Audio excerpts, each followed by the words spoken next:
बिस्मिल्लाहिर्रहमानिर्रहीम। मैं हूं मलिक मोहम्मद अली। प्रोग्राम बात से बात मलिक मोहम्मद अली के साथ। वही हुआ जिसका डर था और जिसका ख्याल किया जा रहा था। इस्लामाबाद हाई कोर्ट की तरफ से चेयरमैन तहरीक इंसाफ इमरान खान को होने वाली सजा तो मुअत्तल हो गई, लेकिन इमरान खान रिहा न हो सके और इमरान खान को साइफर के केस में जो गिरफ्तारी डाली गई थी उसमें अभी तक अटक जेल में ही रखा जाएगा और 30 अगस्त को अदालत में पेश किया जाएगा। और इस केस में, साइफर केस में, शाह महमूद कुरैशी पहले ही रिमांड पर मौजूद हैं और असद उमर ने इस केस में अबूरी जमानत के लिए दरख्वास्त दायर कर रखी थी और उसकी दरख्वास्त जमानत जो अबूरी थी उसको भी सितंबर के दूसरे हफ्ते तक रिलीफ मिल गया है। लेकिन इमरान खान की जो सजा मुअत्तल हुई इस्लामाबाद हाई कोर्ट से,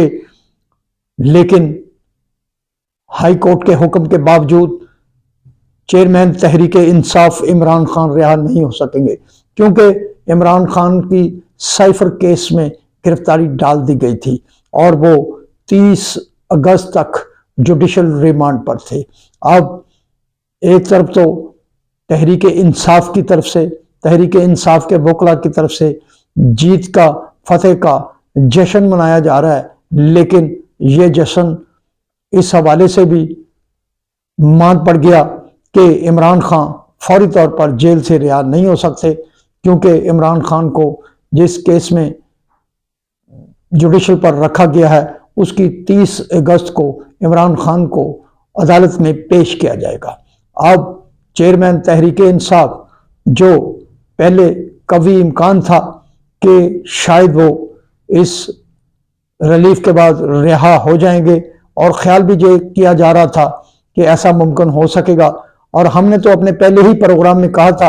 कि इमरान खान की सज़ा बहुत कम है और कानूनदानों का यही ख्याल था कि इमरान खान को इस केस में रिलीफ ज़रूर मिलेगा। लेकिन इस्लामाबाद हाई कोर्ट की तरफ से रिलीफ मिलने के बावजूद इमरान खान की रिहाई मुमकिन नहीं हो सकी।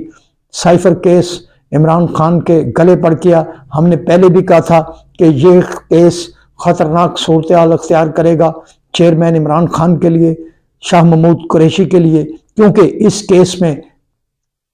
वजीर आजम साबिक इमरान खान के प्रिंसिपल सेक्रेटरी आजम खान वाज़े तौर पर स्टेटमेंट दे चुके हैं और वो स्टेटमेंट देने के बाद इमरान खान के गिर्द घेरा इस केस में तंग कर दिया गया था। इस हवाले से जो बयानात अदालत पहले कलमबंद कर चुकी है और अदालत में अब जो अहम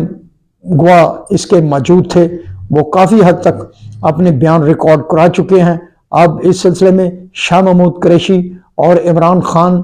की जो गिरफ्तारी है वो बहुत अहम है, क्योंकि इमरान खान भी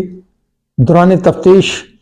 कह चुके हैं कि साइफर उनसे गुम हो गया है और ऐसे महसूस हो रहा है कि साइफर, जो हमने पहले भी अपने प्रोग्रामात में कहा कि चेयरमैन तहरीक इंसाफ के लिए बहुत ख़तरनाक साबित होगा, और ऐसे अब तो महसूस हो रहा है कि ये बहुत ख़तरनाक साबित होगा। हो सकता है कि इस केस का ट्रायल बड़ी जल्दी वाइंड अप हो जाए और फिर इस केस का भी फैसला आ जाए, और इस केस का फैसला बहुत ही अहम होगा, क्योंकि ये बहुत अहम और मुश्किल केस है और ये बड़ा केस है। इसमें अगर इमरान खान को कोई सज़ा हो जाती है तो वो बड़ी सज़ा हो सकती है, और ये भी इम्कान है कि अगर कोई ऐसे अदालत के सामने शवाहिद ना आ सकें तो इमरान खान को फिर रिलीफ भी मिल सकता है। बरकैफ इस्लामाबाद हाई कोर्ट का फैसला होने के बावजूद, सज़ा मुअत्तल होने के बावजूद चेयरमैन तहरीक इंसाफ अटक जेल से रिहा नहीं हो सके। उनकी साइफर केस में पहले ही गिरफ्तारी थी और तहरीक इंसाफ के जो कारकुनान जिनके चेहरे इस फैसले से खिल उठे थे, लेकिन उनके चेहरों की खुशियां मान पड़ चुकी हैं, क्योंकि उन्हें ख्याल था कि इमरान खान रिहा हो जाएंगे, इमरान खान अपने घर पहुंचेंगे, लेकिन साइफर केस उनकी रिहाई में सबसे बड़ी रुकावट बन गया। बरकैफ ये तो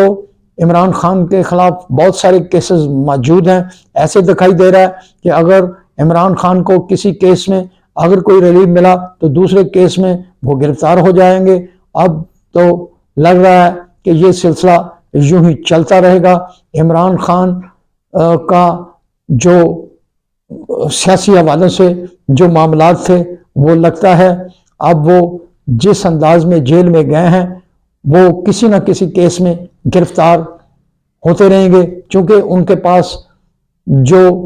केसेस उनके खिलाफ दायर किए गए थे उनकी तादाद काफ़ी ज़्यादा है और टर्न बाई टर्न भी किसी केस में अगर इमरान खान को रिलीफ मिलता है तो दूसरे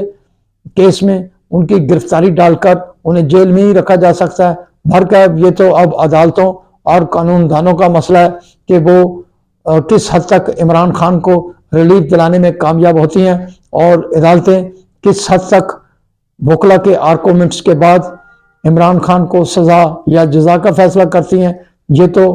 जब जब जो केस लगेगा उसके मुताबिक ही फैसले होंगे। सलाम पाकिस्तान, सलाम ओवरसीज, अल्लाह हाफिज।